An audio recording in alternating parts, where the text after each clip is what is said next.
नमस्कार, बहुत स्वागत है आपका। आप देख रहे पक्ष विपक्ष, मैं हूं आपके साथ नेहा दुबे।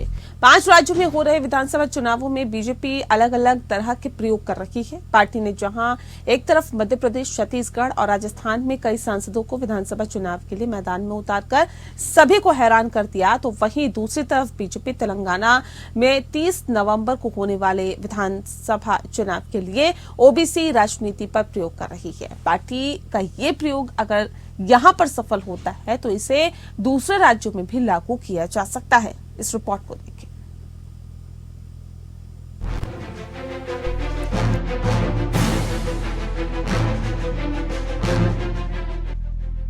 तेलंगाना की कुल आबादी में ओबीसी और दलित का सामूहिक रूप से 68% हिस्सा है।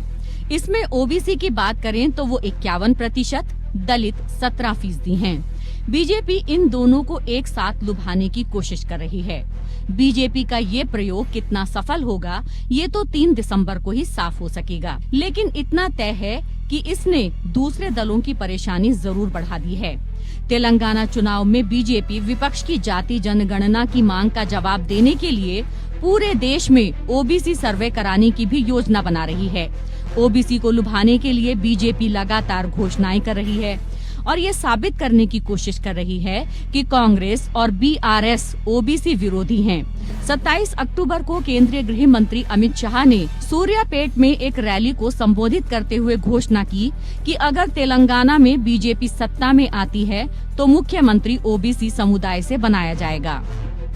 मैं आज तेलंगाना की जनता को कहना चाहता हूं, आप भारतीय जनता पार्टी को आशीर्वाद दीजिए, भाजपा की सरकार बनाइए। भाजपा का अगला तेलंगाना का मुख्यमंत्री बैकवर्ड कास्ट से होगा, ये हमने तय किया है। वहीं प्रधानमंत्री नरेंद्र मोदी ने सिकंदराबाद में आयोजित एक रैली को संबोधित करते हुए मडिगा लोगों को लुभाने की कोशिश की, जो राज्य की दलित आबादी का 60% हिस्सा हैं। उन्होंने कहा कि केंद्र जल्द ही एक समिति बनाएगी जो अनुसूचित जातियों के वर्गीकरण की उनकी 3 दशक से लंबित मांग का समाधान करेगी। जब प्रधानमंत्री ने कहा कि ये समिति और उसके उद्देश्यों का समर्थन करते हैं, तो मडिगा रिजर्वेशन पोराटा समिति की नेता मंदा कृष्णा मडिग फूट फूट कर रोने लगे। इसका एक वीडियो भी वायरल हो रहा है, जिसमें प्रधानमंत्री मंदा कृष्णा मडिगा को सांत्वना देते दिख रहे हैं। तेलंगाना विधानसभा की 24 सीटों पर मडिगा समुदाय का प्रभाव है। मैं तेलंगाना के दलित समुदाय का, तेलंगाना के मादिगा समुदाय का अभिनंदन करता हूं। मैं मेरे छोटे भाई कृष्णा का आभारी हूं। आज से इस आंदोलन में कृष्णा मेरा नेता है, मैं उसका असिस्टेंट हूं और मैं आपके लिए पूरे दायित्व के साथ इस न्याय की लड़ाई में साथ रहूंगा। दरअसल कर्नाटक विधानसभा चुनावों में हार का सामना करने के बाद बीजेपी किसी भी कीमत पर तेलंगाना विधानसभा चुनाव जीतना चाहती है और यही कारण है कि उसने मतदाताओं को उनकी जातियों के आधार पर लुभाना शुरू कर दिया है। ऐसे में तेलंगाना विधानसभा चुनाव जीतने से बीजेपी के मिशन साउथ को बढ़ावा मिल सकता है, जिससे पार्टी को केवल तमिलनाडु और आंध्र प्रदेश जैसे राज्यों में फायदा होगा। कांग्रेस पर हमला करते हुए बीजेपी का कहना है, सबसे पुरानी पार्टी जो जनसंख्या आधारित अधिकारों का मुद्दा उठा रही है, उसने राज्य विधानसभा चुनाव के लिए घोषित कुल 114 उम्मीदवारों में से ओबीसी समुदाय के केवल 23 लोगों को टिकट दिया है। बीजेपी नेता कांग्रेस को घेरते हुए कहते हैं कि ओबीसी राज्य की आबादी के 51% हैं, लेकिन सबसे पुरानी पार्टी ने उन्हें धोखा देते हुए महज 20% ओबीसी को ही टिकट दिया है।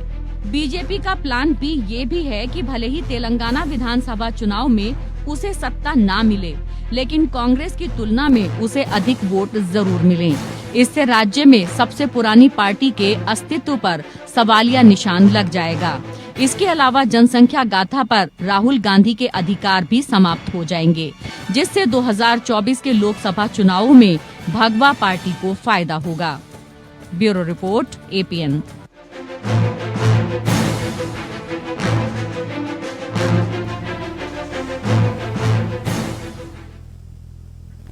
तो बीजेपी ने ओबीसी पर दांव खेला है, बीजेपी ने दलितों पर दांव खेला है और इसी तरह से लुभाने की कोशिश की जा रही है। जाहिर तौर पे विधानसभा चुनाव है 5 राज्यों में और ऐसे में तेलंगाना में भी एड़ी चोटी का जोर भारतीय जनता पार्टी की तरफ से लगाया जा रहा है ताकि किसी भी तरह से सत्ता पर काबिज हुआ जा सके। इस विषय पे तफसील से चर्चा करेंगे। खास मेहमान हमारे साथ मौजूद है, उनसे आपका परिचय करा देते हैं। इस वक्त हमारे साथ विमल डालिया जी हैं, नेता है भारतीय जनता पार्टी के। बहुत स्वागत है आपका।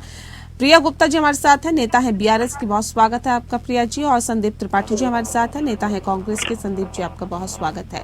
इस खास कार्यक्रम की शुरुआत हम विमल जी के साथ करते हैं। विमल जी, क्या वजह है, क्या आपको ऐसा लगता है कि अब दलितों और ओबीसी पर दांव खेलकर आप सत्ता कब्जा लेंगे या सत्ता हासिल कर लेंगे तेलंगाना में? नहीं, ऐसी बात नहीं है। आज तक क्या हुआ है, दलित कम्युनिटी को सब लोगों ने यूज किया है, ओबीसी को सब लोगों ने यूज किया है।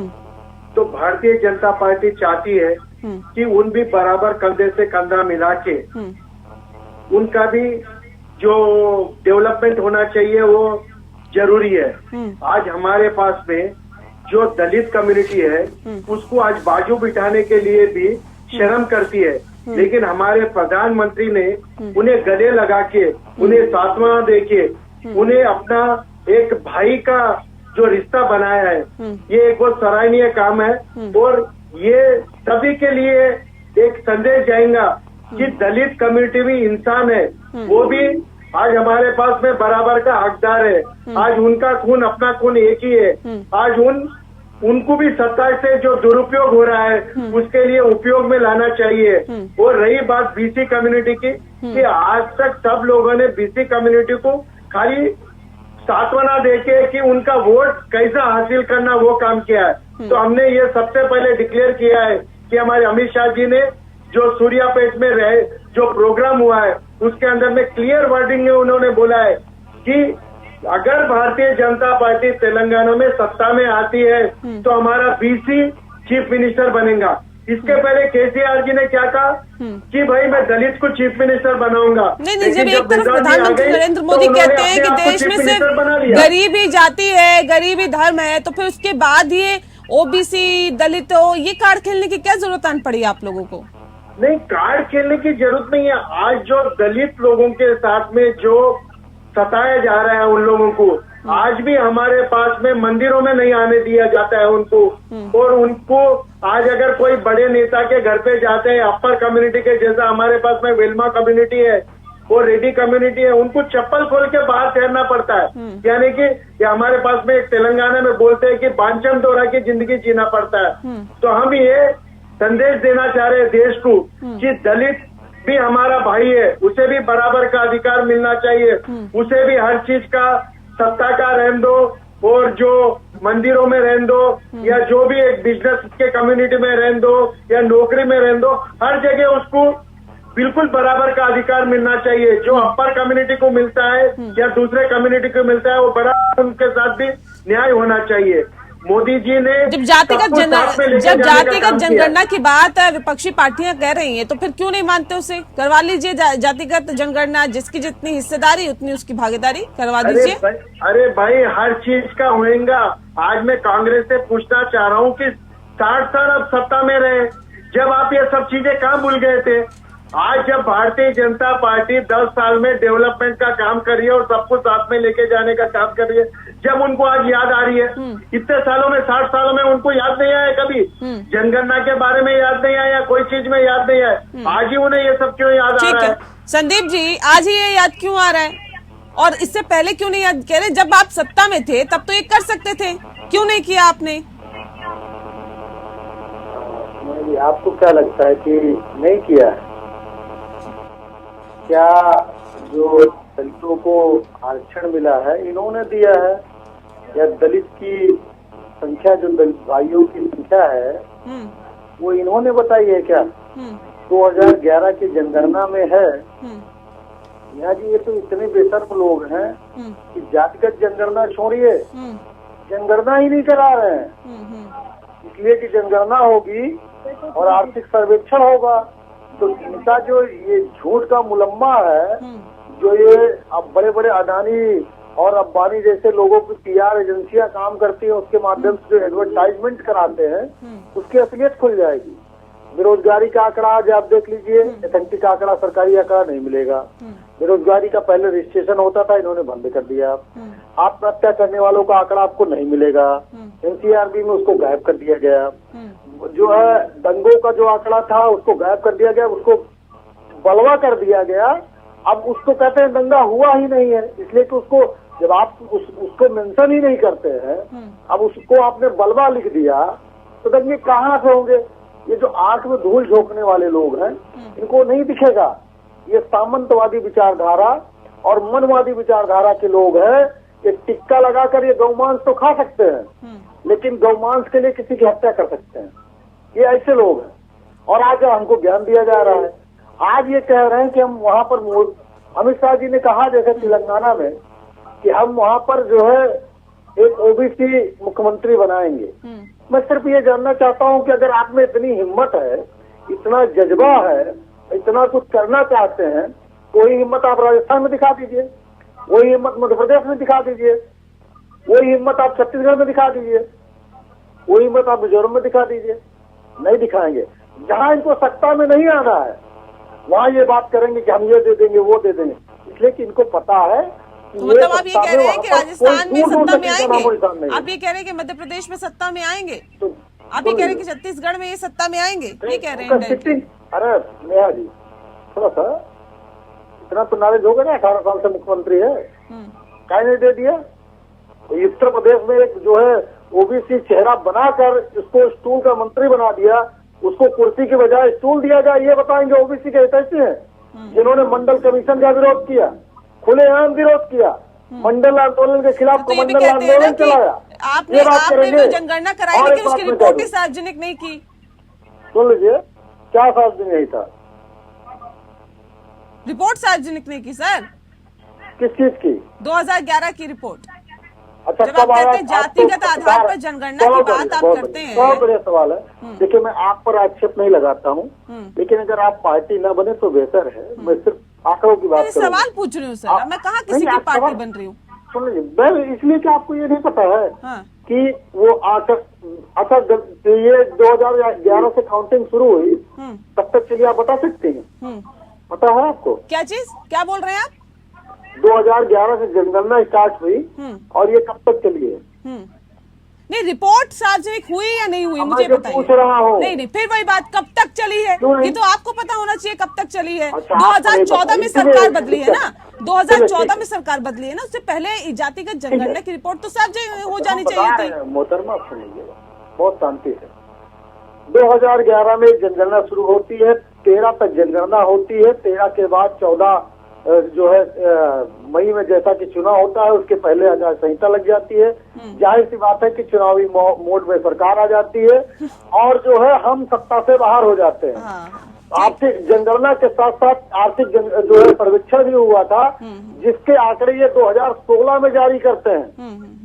जो आर्थिक सर्वेक्षण 2013 में कंप्लीट हो गया, उसके बाद आचार संहिता लग गई, हम जो है उसको पब्लिश नहीं कर पाए और ये उसको 2016 में करते हैं पब्लिश, और उसमें भी आधे अधूरे आंकड़े, जनगणना के आंकड़े नहीं जारी करते और सवाल हमसे पूछा जाता है। अरे हमने कराई तो आपकी सरकार में हुई थी तो आपसे ही पूछा जाएगा ना। प्रिया जी, मैं रुक आपका कर लेती हूँ, सुन लीजिए, मैं आती हूँ फिर आती हूँ सर, आती हूँ, मेरे पास और भी गेस्ट है, फिर मैं आती हूँ आपका। 1 लाख सवाल तो प्रिया जी, सवाल है आपसे नहीं, भाजपा से सवाल है। ये बता दीजिए, आपने हमसे सवाल पूछ लिया, हमने बता दिया, पूरा ब्यौरा बता दिया। अब ये बता दे कि जनगणना क्यों नहीं हो रही? जाति की जनगणना जाने दीजिए। हर 10 साल पे आज तक अंग्रेजों के समय से होते चली आ रही वो प्रक्रिया, हर 10 साल पे होती थी। बहुत सारी देश में जो है महामारी और हर समय हैजा चेचक चलता रहा है, कभी नहीं रुकी। इन्होंने ये क्यों किया? ये आंकड़े चोर लोग क्यों? और ये फर्जी OBC है। मोदी जी भी वैसे ही OBC है जैसे पंडित जी होते हैं, कुछ ऐसे बन जाते हैं ऊपर वाले पंडित जी, वैसे बने OBC है।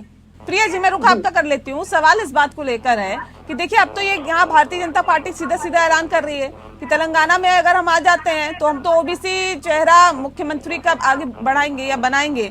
लगता है कि दिक्कतें हो सकती है अब जातिगत कार्ड या फिर ये जो जातिगत कार्ड खेलने की बात भारतीय जनता पार्टी की तरफ से की जा रही है, दलितों को इंसाफ दिलाने की बात कर रहे हैं, ओबीसी चेहरे से मुख्यमंत्री बनाने की बात कर रहे हैं। प्रिया जी।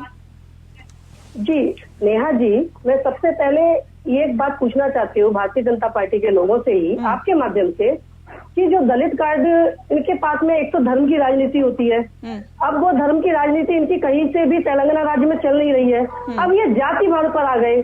जातिवाद पर आने के लिए मैं इनसे पूछना चाहती हूँ, आप किस जाति की बात कर रहे हैं? तेलंगाना में तो जातिवाद है ही नहीं, यहाँ तो जो भी है पूरा एक परिवार है। यहाँ पे जैसे कि अभी हमारे भाई ने कहा कि मंदिरों में दलितों को जाने की इजाजत नहीं होती है, दलितों को चप्पल पहनकर बाहर खड़ा होना पड़ता है। तो सबसे पहले मैं आपको जवाब देना चाहती हूँ कि जब केसीआर जी ने इस राज्य को हासिल करने के लिए अनशन किया था और अनशन करने के बाद जब वो अनशन तोड़ा गया था तो पहला पानी का निमाला ये दलित भाई के हाथों से ही पिया था उन्होंने।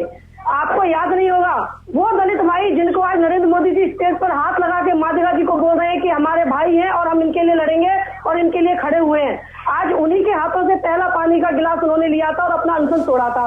तेलंगाना राज्य में जातिवाद की बात ये करते हैं, आज तेलंगाना राज्य में केसीआर जी ने दलित बंधु नाम की एक योजना बनाई है और उसमें हर दलित भाई को 10 लाख रुपए देने का वादा किया है। और वादा नहीं, ये तो पहले से ऑलरेडी दे रहे हैं, अब तो इलेक्शन में इंक्रीज किया उसको और दे रहे हैं। और वो किस लिए दे रहे हैं?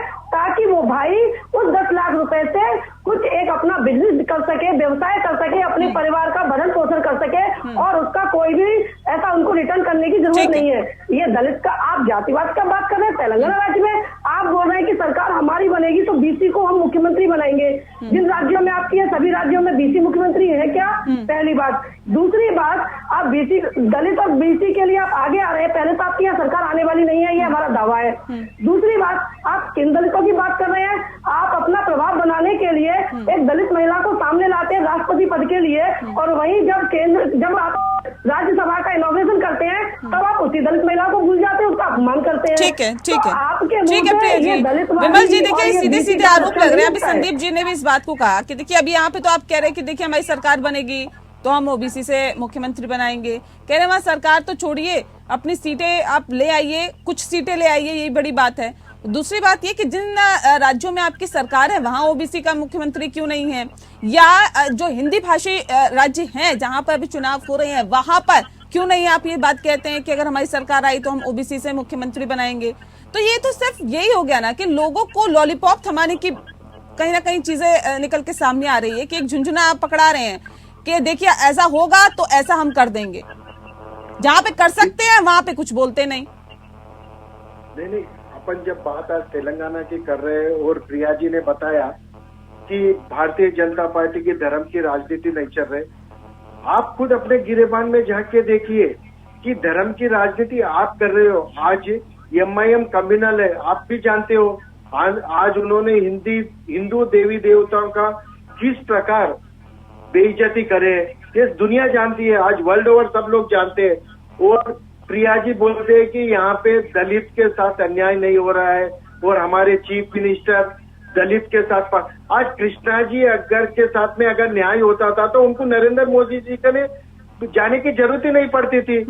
आज जो 17% वोट बैंक यहाँ की जो है उसको आप उपयोग कर ले सकते थे, लेकिन आपने खाली दलित को ऊपर का प्यार देके अंदर से उसके साथ में आप नफरत रखते हैं। नहीं, ये बताइए मुझे कि अगर आज भी ये सिचुएशन है कि किसी मंदिर में दलितों के जाने पर पाबंदी है तो इसका ये किसका फेलियर है सर? ये मुझे बताइए ना, ये किसका फेलियर है? मैं प्रिया जी को आज ही बोलता हूँ कि यहाँ से बाजू में रंगारेड्डी डिस्ट्रिक्ट है, आप मेरे साथ चलिए, वहाँ पे देख लिए। आज दलित के साथ में मंदिर में भी जाने के लिए उसके लिए अलग मंदिर बनाया जाता है। आज केसीआर जी को खुद को पूछिए कि उनसे मिलने के लिए बाहर चप्पल खोल के जाना पड़ता है या नहीं जाना पड़ता है। आज भी वेलमा कम्युनिटी के अंदर में ये डोमिनेशन है कि कोई भी आदमी अगर जाता है तो बाहर चप्पल खोल के उनके घर पे जाना पड़ता है। प्रिया जी देखिए, ये तो कह रहे थे इस तरह की स्थिति आप कह रहे कोई जाति धर्म कोई बात ही नहीं है जाति धर्म की तेलंगाना में। देखिए, बात मुद्दों पे की जाए, बात डेवलपमेंट पे की जाए तो समझ में आता है। ये तो बात बिना सिर पैर की बात है। कहाँ पे आप केसीआर जी के पास चप्पल छोड़ने की बात जहाँ आप कर रहे हैं, केसीआर जी क्या आज आप कहीं भी बड़ी बड़ी जगह जाइए, आजकल सभी को मालूम है चप्पल छोड़ना क्यों जरूरी होता है। इसलिए जरूरी नहीं होता कि आप दलित है, वहाँ हम जैसे ओसी कम्युनिटी के लोग जाते तो भी छोड़ते। क्यों? उसका रीजन है कि भाई कारपेट है, मंदिर है, एक हॉल में मंदिर बैठा हुआ है, कारपेट बना हुआ है, वहाँ पे बाहर हमें उस चीज को व्यवस्था को बनाए रखना पड़ता है। मेरी बात पूरी तो सुनिए, मैं तो आपको आप ही का जवाब दे रही हूँ। दलित कार्ड यहाँ रही बात गंगा रेड्डी की, गंगा रेड्डी में कौन से मंदिर में ऐसा हो रहा है? केसीआर जी ने कभी भी जातिवाद का नहीं खेला, कभी धर्म की राजनीति नहीं करी। आज इसलिए आज हमारे नरेंद्र मोदी जी ने इसलिए दलित को गले लगाया। आज जो गला लगाने का मतलब है कि हिंदुस्तान में हर आदमी दलित का ठीक है, देखिए तो कह रहे हैं कि ठीक है, संदीप जी कुछ कहना चाह रहे हैं। संदीप जी देखिए, ये लोग तो कह रहे हैं कि प्रधानमंत्री नरेंद्र मोदी उनके पैर छूते हैं, उनके पैर धोते हैं, और यहाँ पे आप लोग जो है वो राजनीति करने से बाज नहीं आ रहे। जल्दी से, ये तो अपने संस्कारों की बात है। ठीक है, ठीक है, 10 सेकंड में जवाब दे रहे हैं संदीप जी। ठीक है, मेरे पास वक्त की कमी है, 10 सेकंड, सिर्फ 10 सेकंड है। ठीक है प्रिया जी, ठीक है। देखिए, पैर धुलते हैं सिर्फ चुनाव के, जब भी धुले हैं आप याद कर लीजिए चुनाव रहे हैं। बाकी अब मैं एक उदाहरण दे रहा हूँ। उत्तर प्रदेश में भगवान राम जी का भव्य मंदिर बना, और सौभाग्य से उस समय हमारे देश के राष्ट्रपति रामनाथ कोविंद जी थे, जिनमें राम भी लगा हुआ था, और इसी उत्तर प्रदेश के और रहने वाले भी कानपुर के थे। आप बताइए, क्या उनको शिलान्यास में बुलाना चाहिए या नहीं बुलाना चाहिए था? क्या इसी वजह से उनको नहीं बुलाया गया क्योंकि वो दलित थे? आज जो है प्राण प्रतिष्ठा होने वाली है, क्या राष्ट्रपति को बुलाया गया? नहीं बुलाया गया। तो क्यों? क्योंकि वो आदिवासी है, महिला है। सबरीमाला मंदिर में महिलाओं को जब अनुमति कोर्ट देता है, राष्ट्रपति किसने बनाया, कैसे बढ़ाया, किसने उनका समर्थन किया, ये भी तो समझने वाली बात है। बहरहाल बहुत शुक्रिया आप सभी मेहमानों का हमारे साथ इस खास चर्चा में शामिल होने के लिए। मेरे पास वक्त की कमी है संदीप जी, माफ कीजिए, और वक्त नहीं दे पाऊंगी। पक्ष और पक्ष में फिलहाल के लिए इतना ही। नमस्कार।